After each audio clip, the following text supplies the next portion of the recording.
There seems to be a lot of people shifting from design to illustration. One of my viewers explained it in terms of the design industry growing increasingly standardized, leaving less room for designers to be truly creative. In my own experience, I shifted from design to illustration because it simply fit who I am more. Whereas design is highly collaborative and process oriented, illustration is more of an individual role and it's more intuitive. My story goes a little something like this, and I'll save the longer version for another time. But first, hello and welcome to the channel. My name is Tom Froese, and I'm an illustrator and top teacher on Skillshare, where I've helped tens of thousands of students unlock the world of commercial illustration. If you're a new or growing illustrator looking for some unique ways to level up in your skills, I have a number of unique in-depth classes that will get you thinking about creativity and illustration in new ways. For example, in my most recent class, the One Palette Illustrator, I show you how to develop a more consistent and confident sense of color in your work. In this class, you'll learn how it's not by figuring out how to work lots of different colors, but by mastering just a few. And it's in this way that you really start to take your illustrations to the next level. Okay, let's get into the content. So I was a bit of a late bloomer, kind of realizing at age 24, after being on track toward a career in computer engineering, that I really wanted to get into design instead. From there, I invested everything into becoming a graphic designer. It was something I was absolutely passionate about, and there was nothing I wanted to do more with my life. That led me to art school, where I studied design. Between my third and fourth years, I had the opportunity to intern for a small creative studio, and they were doing great design, but also doing stuff for illustration clients like the New York Times and Condé Nast. It was a revelation to me, and this really gave me a taste for what a creative career could look like. It didn't have to be just making corporate identities and websites. There was more to design than just design. Fast forward to just after graduating art school with a Bachelor of Design degree in my pocket, I found myself in an art director position at a small design studio in Vancouver. I spent 2 years in this position before moving on to try something else. It had always been my intention to not stay in my first job for longer than 2 years. I spent the next couple of years flitting from one gig to the next, applying to bigger positions that I thought would be kind of more up my alley. And a lot of these just didn't work out for me. But I did keep working contracts here and there and even trying some freelance, which at first didn't turn out too well. And I ended up going back to contract work and eventually ending up in a full-time position as a creative director for a small ad agency. I lasted there maybe 5 months. I really didn't like my job. I mean, there were parts of it that I loved, and in my mind, I felt like I should be way more grateful than I was, that I felt like I was being really spoiled and negative about everything. But here's the thing, while I was given a lot of trust and leadership in my role, I was often frustrated by our creative process as a group. I think what I really struggled with was how we worked with our clients. I really felt like we gave them too much of an inside view of the creative process and let them have too much say when we should have been figuring a lot out on our own and then coming to them with a stronger, more authoritative recommendation. Now, there were 2 major incidents at this job that happened to me. One was just kind of infuriating, but the next one was the clincher that made me realize for certain that I was in the wrong job. Now, everything I've just said about this job is more a reflection on my preference in terms of working with clients. I'm not saying that the way this job did it was wrong, but it was done in a way that I didn't really believe in. So I just want to make that clear. So the infuriating incident that I'm talking about here was with a client, and we were rebranding one of their products, working on some new label designs. It was for our first time showing concepts to them, and they came to our studio and we sat around the boardroom and proceeded to share our work with our client. So we showed the client maybe 10 or so variations of the label artwork, so like 10 or so options, which is something I'm actually kind of I really prefer to just show fewer options, but that's kind of besides the point. Our client picked up our printed deck, which was just at this time a stack of tabloid-sized printouts with our concepts on them, and she proceeded to thumb through them, flipping each page on the floor as she said, "Nope, nope, nuh-uh, nope, don't like it." And it was a display of disrespect that I mean, we were all just totally shocked. We just did not expect our client to react to our work in this way. And, you know, I remember the work that we showed, and it really was good. It wasn't bad. And the way she treated our work was just beyond rude. So here's actually a case of a really bad client, but I knew that we were not being strategic enough in how we were staging our client through the process, and that kind of probably led to that moment as well. So we did share some responsibility in that moment. When the client left, I told my bosses that if that was my personal client, I would have fired her on the spot. So I don't know if the agency I worked for recovered that project because I didn't stick around long enough to find out. But I did stick around long enough for one more incident to kind of seal the deal for me, to really know that I was probably in the wrong position and possibly the wrong career. So we were working on another project. It was a branding project, and the specifics don't really matter. What I can say is that as the design director, I was given the freedom to lead my team on the project, to direct it according to my job title. I can't even remember exactly why, but I remember getting in trouble by my bosses for including something I did in a presentation. It was just like what I thought was my job to do. I just remember this being the moment where I realized I was definitely in the wrong job and probably in the wrong career. If I'm getting in trouble for doing my best at something I've been hired to do, I don't belong here. That's kind of what was going through my head. It was the straw that broke the camel's back. So within days, I prepared my letter of resignation and made an exit strategy for my then employer to kind of phase me out of the position. Now, this moment was sort of a culminating moment when everything I'd been thinking about in terms of my career and what I wanted became crystal clear.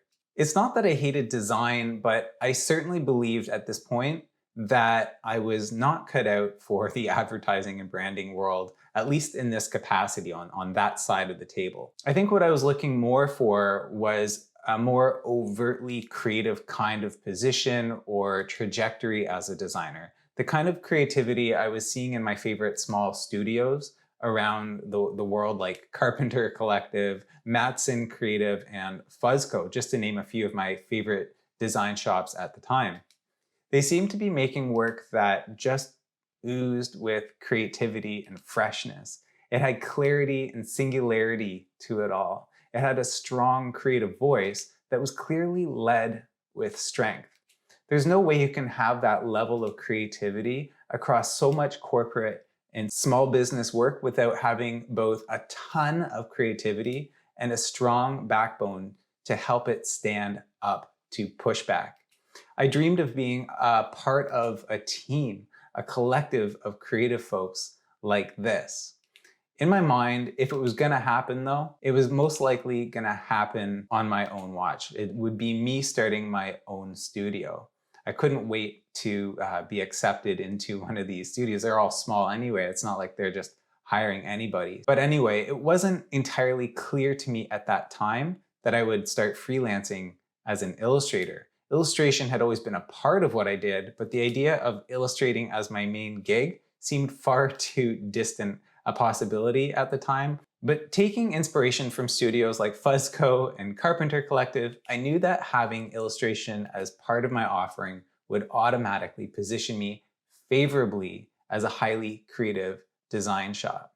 It would position me to actually start illustrating more, in other words. So my journey from design and into illustration was both a slow burn and an explosive pop. The slow burn was the part how I had been illustrating throughout design school and throughout all my time as a designer, art director, and design director. It was slow burning even after I quit my job at this particular agency and started my freelance design practice. As I took on all kinds of creative projects as a freelancer, I was able to slowly piece together a convincing illustration portfolio. So here the keyword is slow. It was something that I developed over time. I was still doing a lot of design work after I quit my job and went to go do my own thing. The explosive pop just happened to be that moment at my last job, getting in trouble for doing my job and just knowing for certain in that moment that I was probably not going to last unless I got to do things more in my own way, and realizing that the only way to do that was to go solo. I worked my last day as an employee in early 2013. I think part of what emboldened me to finally quit was the steady increase of freelance requests that were coming on the side. Even then, I kind of sensed that I had made something of a name for myself over the years kind of leading up to that position I had, my last job. And I had made a name by making connections within the local design community and also by constantly sharing work in various ways, such as submitting my work to blogs and stuff like that. So I did have some confidence at this time, unlike the time I tried before, like the time I tried freelancing and it didn't work out so well. I kind of had confidence that I had a good shot at making it work. So I quit my job, and about a year later, I found myself doing pretty well.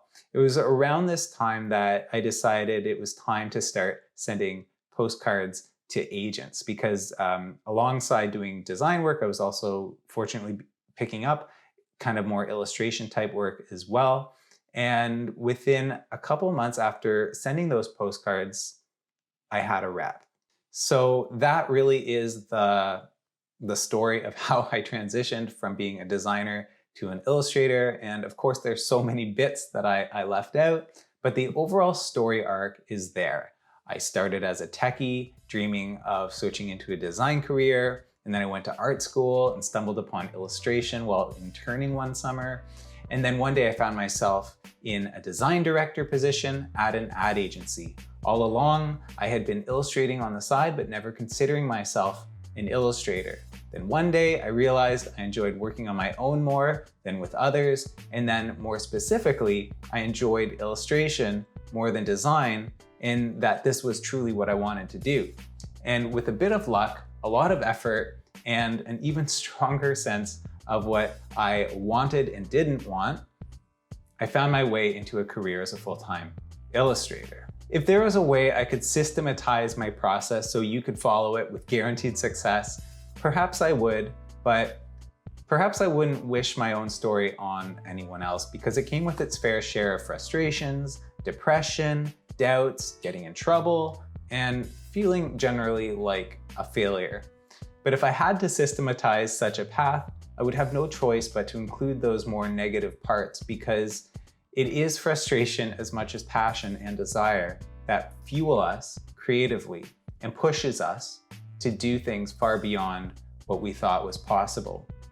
It's like lifting weights when you're angry and being able to do more reps than usual because of that extra energy you get. However, I can give you a pattern of behavior that I think applies to almost anyone who wants to switch from design to illustration, and it's this that I'd like to offer you today. I hope it helps. So in a moment, I'm going to give you 5 things that you can do right now to start transitioning from design to illustration as a career. Okay, so here are the tips. 5 ways you can start transitioning from design into illustration. The first tip is always be illustrating. If you want to be an illustrator, you have to illustrate. So what is illustration? It's making art that tells a story or communicates an idea. What kind of illustration do you want to do? At first, you probably want to do it all, or actually don't quite know what the differences are. It really doesn't matter what you know, you've just got to start somewhere. So I'm going to get more into some of the differences in my next tips, but start where you are today. That's really all you can do, right? So starting from where you are means this, like what does illustration mean to you? What illustrations or artists have planted that seed of inspiration in your mind that made you say, I want to do that? From there, start illustrating something. Like just start anywhere. Now, I know there are too many possibilities for a lot of people just starting out, and just knowing where to start is, your biggest problem. I get it. So I recommend just starting with your sketchbook. If you don't have one, get a sketchbook that you like and don't worry about how cheap or expensive it is. Photographers have this saying that the best camera is the one you have. For illustrators, the best sketchbook you have is the one you have. If it's a ream of printer paper, or if it's using Procreate on your iPad, or buying an expensive Moleskine hardcover plain paper journal, which is my favorite thing for sketching, I would use that. So what should you illustrate? Again, the possibilities are going to be overwhelming. At the very core of illustration is drawing, so start by drawing every day. You have your sketchbook and your favorite pencil or pen. Now commit to drawing something, whether from observation or from your imagination, every single day for at least 5 minutes, or maybe commit to filling one page of your sketchbook a day. When I was in art school, I was inspired by some of my favorite drawing blogs to start drawing something every day myself. It usually meant looking in front of me and drawing what I saw. It was really simple. I didn't have any ideas. I just was like, I'll draw that. So do this every day for 6 months, and I will eat my hat if you don't grow enormously from it. Of course, illustration is not just drawing. It's using some kind of art-making technique like drawing to tell stories and communicate ideas, or applying it in decorative ways. For those who want more structure and to really do some actual illustrating and not just drawing, I have some more suggestions in the third tip: always be learning. Very practically speaking though, if you're a designer making the switch to illustration, you have more opportunities than most to actually take on real illustration projects. Do what you can, whether you are working as an employee or a freelancer, to tee yourself up to be the illustrator on the job. If you're designing a magazine, make sure that magazine features illustration and make sure you're one of the illustrators. If you're designing a brand, look for opportunities to insert illustration as part of the creative solution, and make sure you throw yourself into the running as a possible illustrator. Okay, so the next tip is always be sharing. In his book, Show Your Work, Austin Kleon writes, in order to be found, you have to be findable. He also writes, if your work isn't online, it doesn't exist. This might seem extreme, but this is just the conditions in which we find ourselves today. So as far as I can tell, and observing the careers of my own heroes, they all started by making and sharing work in a daily project. That's where they began honing their craft, and in the process, that's where they began finding their audience. There's really no magic to it. You have to practice in order to get good, and you need to share your work for any of your good stuff to get noticed. Sharing your work kills those two birds with the same stone. I mentioned how in art school I was inspired by my favorite drawing blogs to draw every day as part of my development as an illustrator. I didn't even know I was practicing to be an illustrator. I just wanted some kind of structure or routine to get me to draw more often. So I was inspired by these bloggers just to draw every day, but I was also inspired to share my drawings online. I started sharing on Flickr, and then eventually created a blog called Draw Something Every Day, which doesn't exist anymore, but it was a direct knockoff of artist Lauren Nassaf's blog, A Drawing a Day. So over time, I started to find my own style and voice with my drawings, and this eventually led to my first illustration commission weeks after graduating from design school. So the good thing is that sharing today has never been easier. I would have killed for a platform as easy to share and discover art on as Instagram. While it has its own set of problems and will likely be replaced by some other platform, today it's the best place to start sharing your work. If you're already on it, you can start sharing on your current profile or create a new one dedicated to your new art.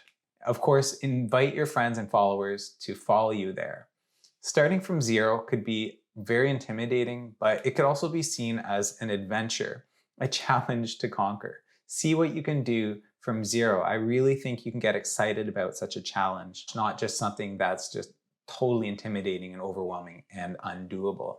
So I just want to encourage you in that.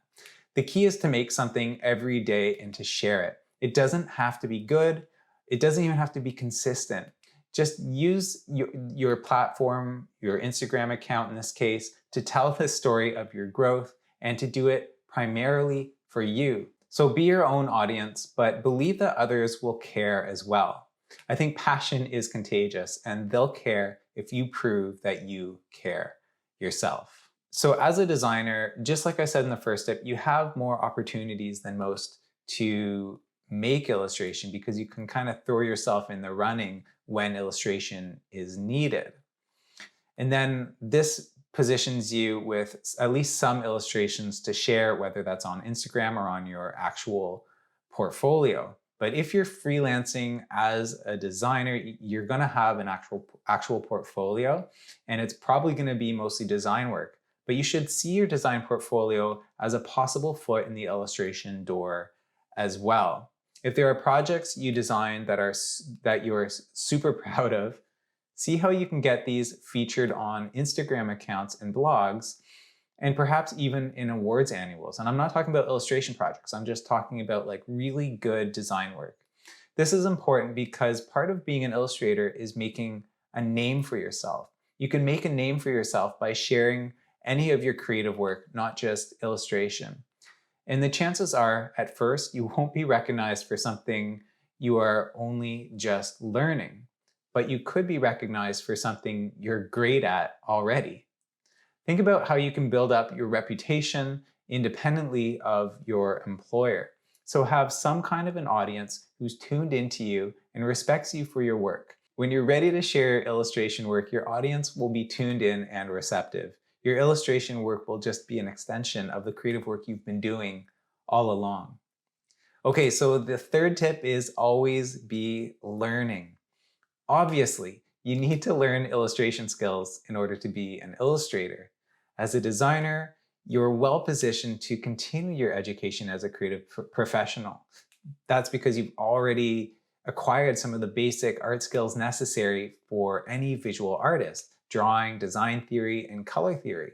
As a designer, you didn't need to be good at drawing, but you would have had at least some basics.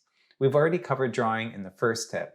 As for design theory, you should have a grasp on things like the elements and principles of design, like line, shape, pattern, and emphasis, just for example.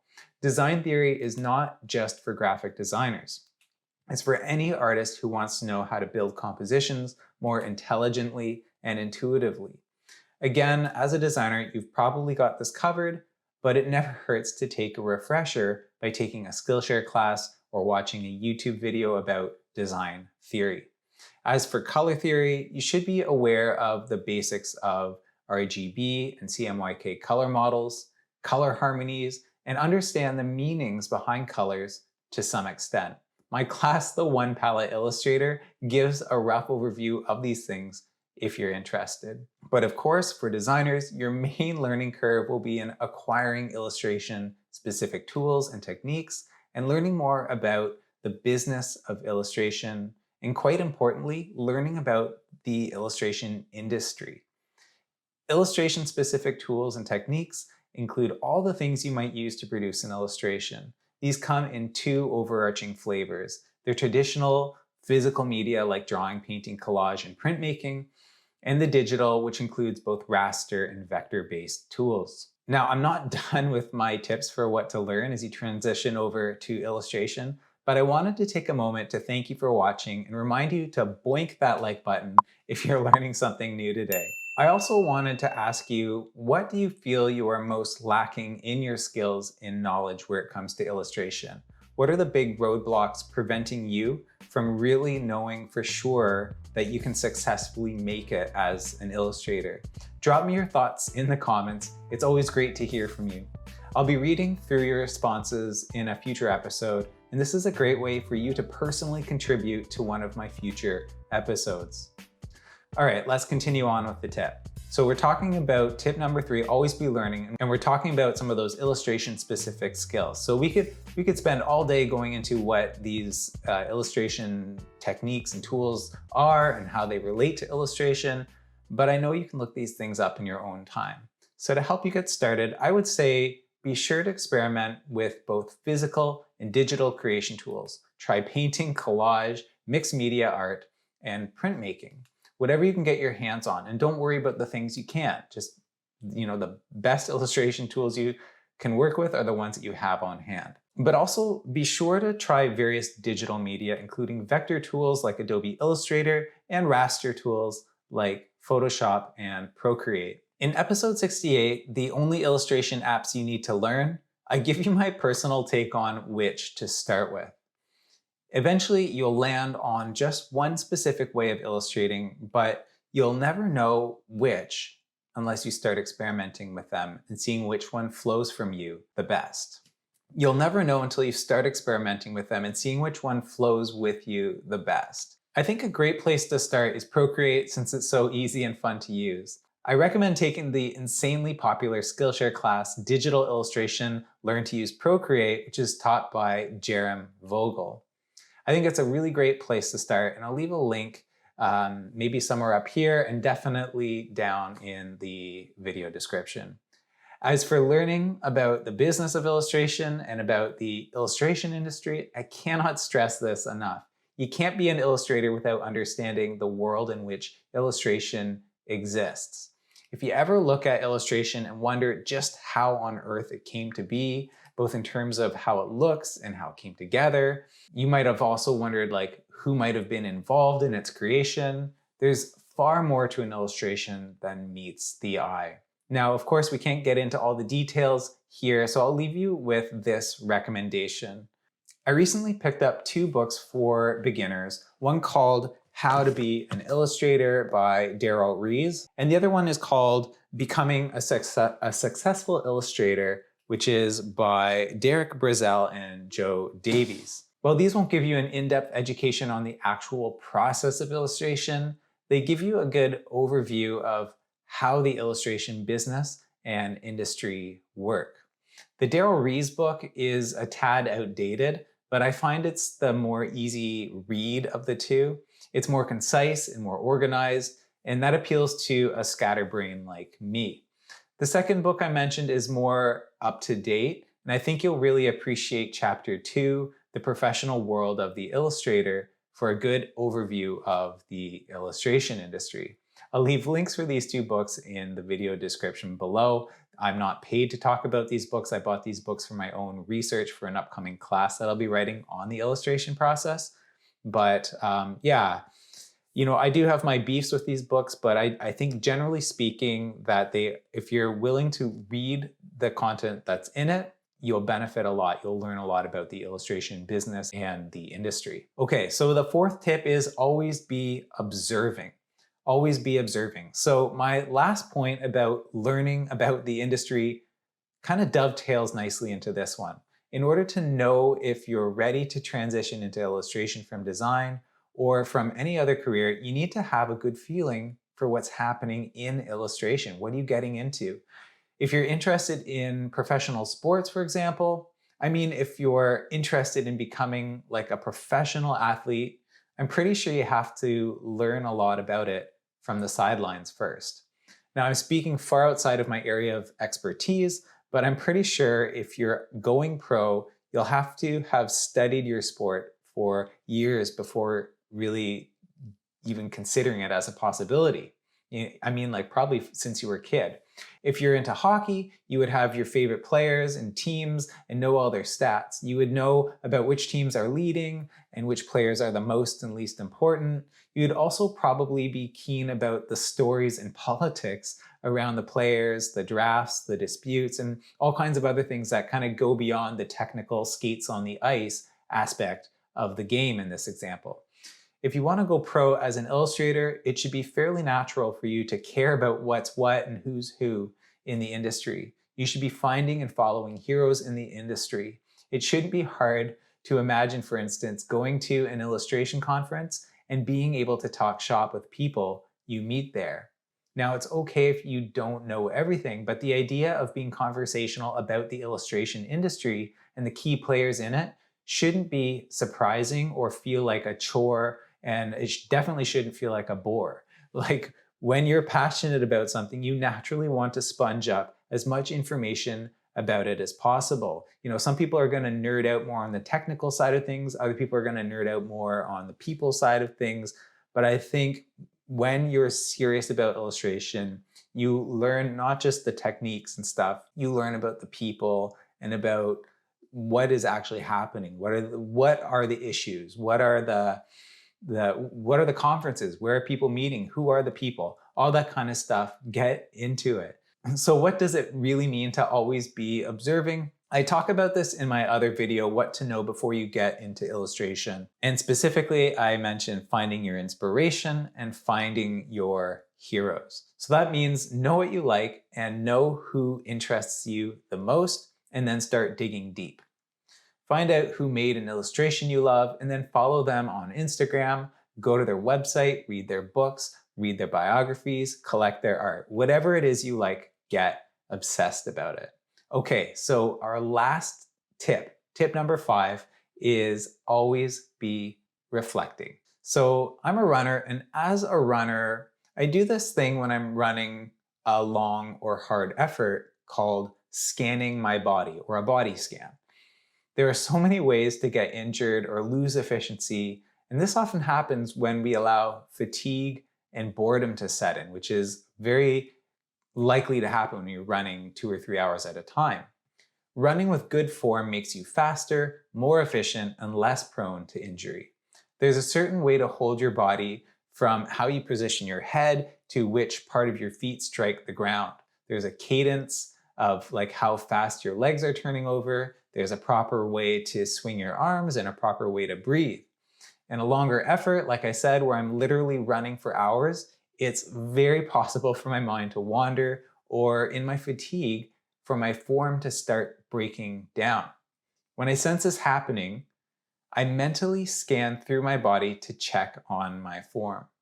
How's my breathing? Am I overextending my legs? Am I slouching? As aspiring illustrators running on the path to going pro, we need to do a metaphorical body scan. How are we doing?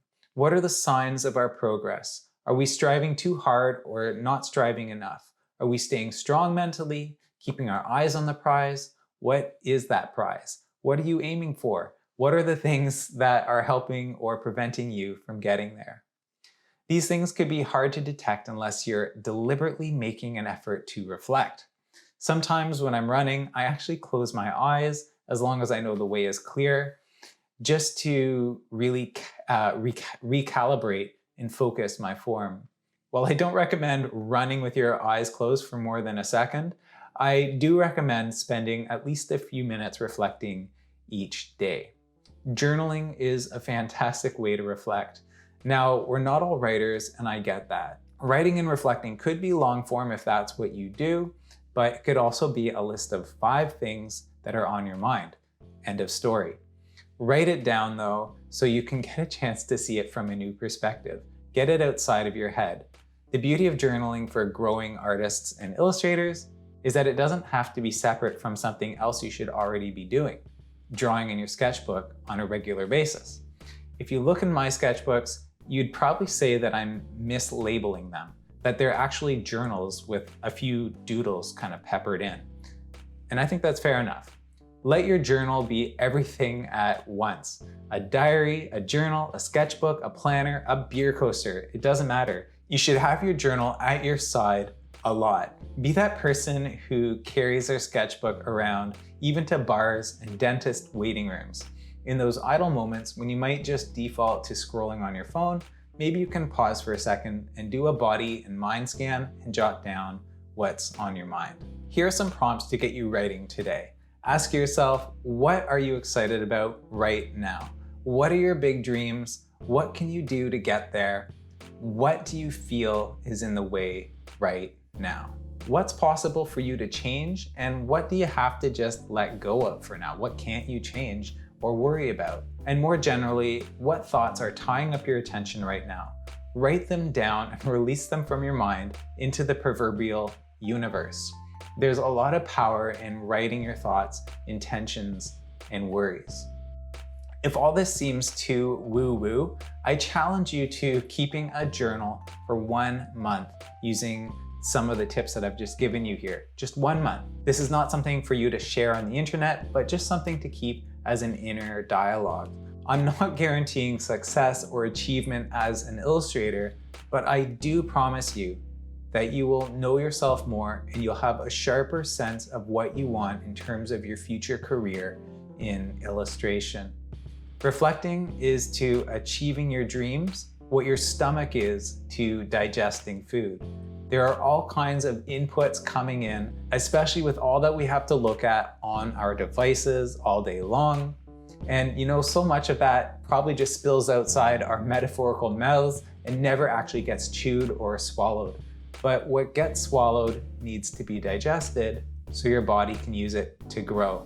Reflecting and journaling helps you digest all that input and actually do something with it.